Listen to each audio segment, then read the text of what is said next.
Lauren, thanks very much. This morning, an advocacy group is stepping in to help the family of the man who was shot several times by police officers in Baltimore City yesterday. They say the family wanted paramedics, not police, to respond to that scene.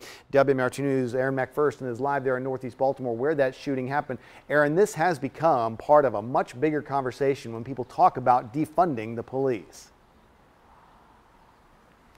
Absolutely, and that conversation continued on social media yesterday. Now, as people learned more information about this shooting, that it involved a man suffering from a behavioral crisis, they were talking about how this is what they imagine when they think of a mental health professional responding to these calls instead of police. Even local leaders going to social media. Baltimore City Councilman Zeke Cohen posting on Twitter saying in part, quote, "I wonder if this situation could have de-escalated by a clinician." That really is part of the discussion when we're talking about defunding police or reallocating funds. And that's the focus of this advocacy group, the American Civil Liberties Union. They're wondering if paramedics responded instead of police like the family had asked, how this situation would have been different.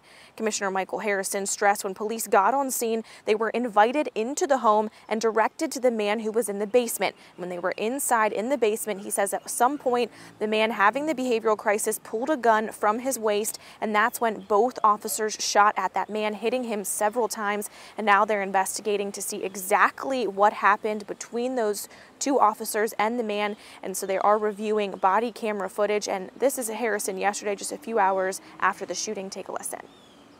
We have now enacted our critical incident body camera release video.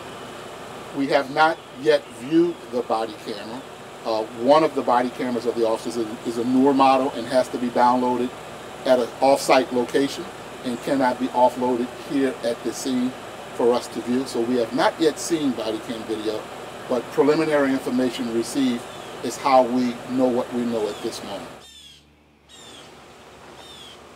The American Civil Liberties Union wants that video released. They released a statement saying, quote, "In Maryland, this has become a disturbingly familiar pattern where officers called to assist someone in mental distress instead trigger a crisis, failing to see the person's humanity and shooting instead of helping." Now, the ACLU wants to see that video in full to really see what unfolded in between that transaction of those two officers and the man who was shot. That man is in critical condition, and neither of the officers were hurt.